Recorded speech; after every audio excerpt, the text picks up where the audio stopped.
Welcome your education number 1 চ্যানেলে সবাইকে স্বাগত।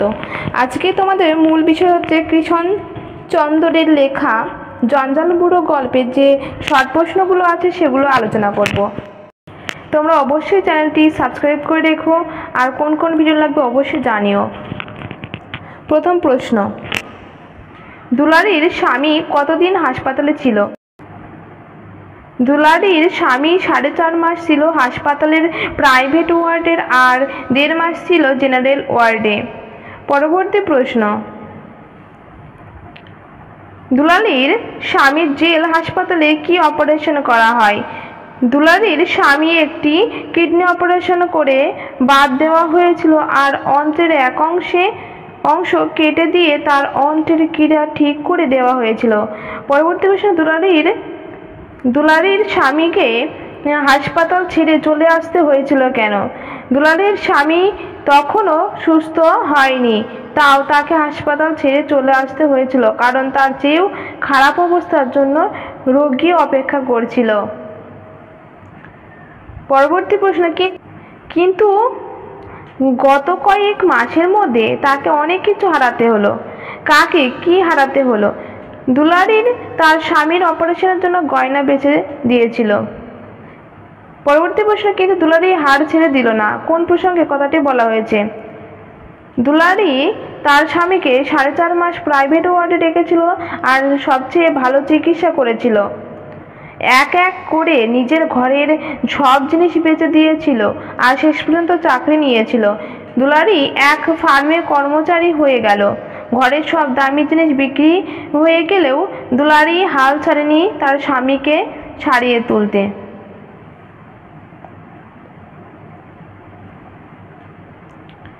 পরবর্তী প্রশ্ন, দুলারী কত টাকা মাস মাইনায় কাজ করত?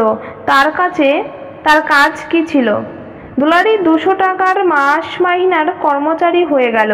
সে লেখাপড়া জানতো না খুব একটা বেশি, তাই তার কাজ ছিল খামের উপর ডাক টিকিট লাগানো। পরবর্তী প্রশ্ন, দুলারীর স্বামীর তৃতীয় অপারেশনের সময় দুলারী কার সঙ্গে কোথায় চলে গিয়েছিল?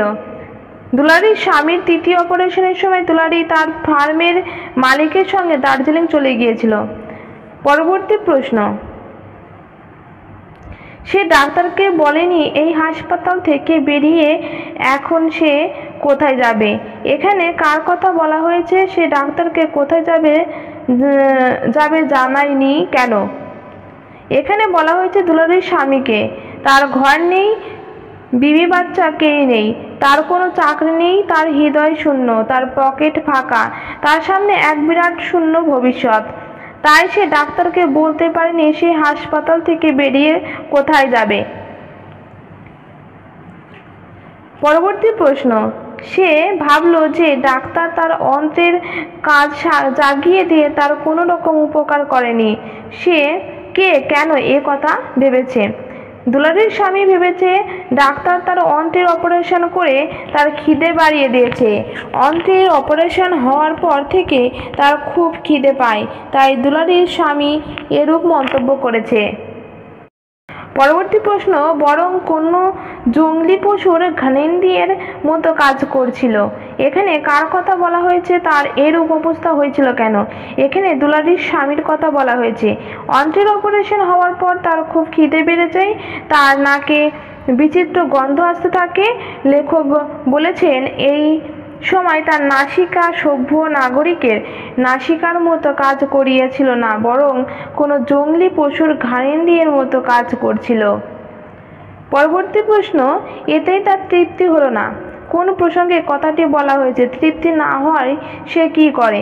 দুলারীর স্বামী নোংরা আবর্জনা থেকে পুরি আর আলুর তরকারি খাই। পুরি তরকারি খেয়েও তার তৃপ্তি হয় না। সে হাত বাড়িয়ে আবর্জনা রাশি নেড়েচেড়ে তার থেকে পুদিনার পাতা বার করে খেলো, মূলোর 2টি টুকরো আর আধখানা টমেটো মুখে দিয়ে আরাম করে তার রস খেলো।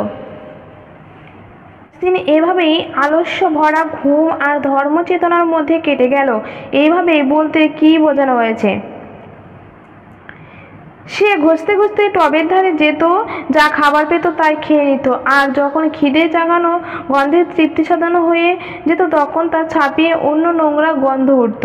তখন সে ঘষতে ঘষতে টব থেকে দূরে ফুটপাতের মোড়ে চলে গিয়ে পিছনের দেয়ালে ঠেস দিয়ে ঘুমিয়ে পড়ত। পরবর্তী প্রশ্ন, এ ছিল তার জীবন রক্ষক। কাকে কেন জীবন রক্ষক বলা হয়েছে? দুলারীর স্বামী আবর্জনা থেকে খাবার খেত, এই আবর্জনা ছিল তার অন্নদাতা। এই আবর্জনা তাকে দিনে রাতে খাবার দিত, একেই বলা হয়েছে জীবন রক্ষক।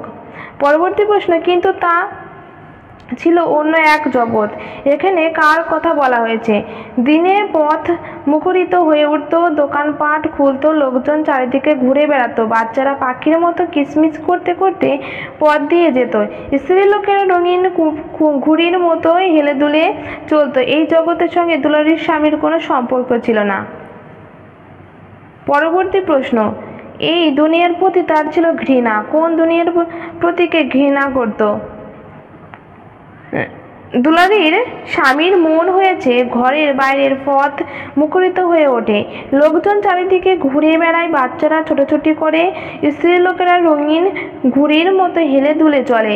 এই জগতের সঙ্গে দুলারীর স্বামীর কোনো সম্পর্ক ছিল না, কারণ এই জগতে তার কেউ ছিল না, সে কারো ছিল না, তাই এই দুনিয়ার প্রতি সে ঘৃণা পোষণ করে। এই প্রশ্নটি খুবই আসে, অবশ্যই তোমরা খাতায় লিখে নিও। প্রত্যেকটি প্রশ্নই খুবই আসার মতন, তোমরা প্রত্যেকটি প্রশ্ন উত্তরই খাতায় লিখে নিও, পড়তে সুবিধা হবে। পরবর্তী প্রশ্ন, এই দুনিয়ার প্রতি তার ছিল ঘৃণা। কোন দুনিয়ার প্রতি কে ঘৃণা করত? এটি দেখো, দুটি প্রশ্ন একই দেওয়া আছে, এটা আর বললাম না, দুটো রিপিট। পরবর্তী প্রশ্ন, সবাই তাকে বলতো জঞ্জাল বুড়ো। সবাই কাকে কেন জঞ্জাল বুড়ো বলতো? সকলে জানতো দুলারীর স্বামী জঞ্জালের টব থেকে নিজের আহার সংগ্রহ করে খেত, আর যেদিন তা থেকে কিছু মিলত না সেদিন সে না খেয়েই ঘুমিয়ে পড়ত। পরবর্তী প্রশ্ন, কত বছর ধরে জঞ্জাল বুড়ো আবর্জনা টবের ধারে বসে বসে নিজের জীবন কাটিয়ে দিল? 25 বছর ধরে সে আবর্জনা টবের ধারে বসে বসে নিজের জীবন কাটিয়ে দিল। পরবর্তী প্রশ্ন, দিন রাত মাস বছর তার মাথার উপর দিয়ে 12 তরঙ্গের মতো প্রবাহিত হয়ে গেল। জঞ্জাল বুড়োর মধ্যে কি পরিবর্তন দেখা গেল? জঞ্জাল বুড়োর মাথার চুল শুকিয়ে বট গাছে ঝুড়ির মতো ঝুলতে লাগলো, তার কালো দাড়ি সাদা হয়ে গেল, তার গায়ের রং তামাটে হয়ে গেল, মেটে আর বেগুনি হয়ে গেল, নোংরা চুল ছেঁড়া ন্যাকড়া আর দুর্গন্ধ ভরা শরীর নিয়ে পথচারীর কাছে সে নিজেই যেন একটা জঞ্জাল টবের মতো প্রতিভাত হতো। পরবর্তী প্রশ্ন, কিন্তু এতে আশ্চর্যের কি আছে? কোন ঘটনাকে আশ্চর্য বলা হয়েছে? জঞ্জাল বুড়োকে জঞ্জাল টবের সঙ্গে কথা বলতে দেখে লোকে আশ্চর্য হয়ে যেত। পরবর্তী প্রশ্ন, তখন সে এক খুব তীক্ষ্ণ চিৎকার শুনে ঘাবড়ে গিয়ে জঞ্জাল টবের দিকে দৌড়েছিল। সে বলতে কার কথা বলা হয়েছে? কিসের চিৎকার সে শুনতে পেয়েছিল? সে বলতে জঞ্জাল বুড়োর কথা বলা হয়েছে। জঞ্জাল বুড়ো নবজাতক শিশুর কান্নায় আওয়াজ শুনতে পায়। পরবর্তী প্রশ্ন, জঞ্জাল বুড়ো কিছুতেই বুঝতে পারছিল না সে কি করে এই বাচ্চাকে চুপ করাবে।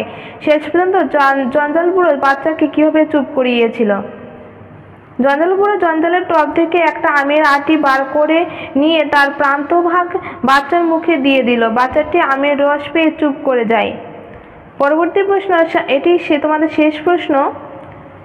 সারা রাত জঞ্জাল বুড়ো এই নবজাতক শিশুকে নিজের কোলে নিয়ে অস্থির ও অশান্ত হয়ে ফুটপাতে পায়চারি করলো। তারপর জঞ্জাল বুড়োকে কি করতে দেখা যায়? সকাল হলে জঞ্জাল বুড়োকে দেখা যায় পথের ধারে তৈরি হওয়া ইমারতের নিচে ইট বইছে। ভিডিওটি এখানেই শেষ করছি।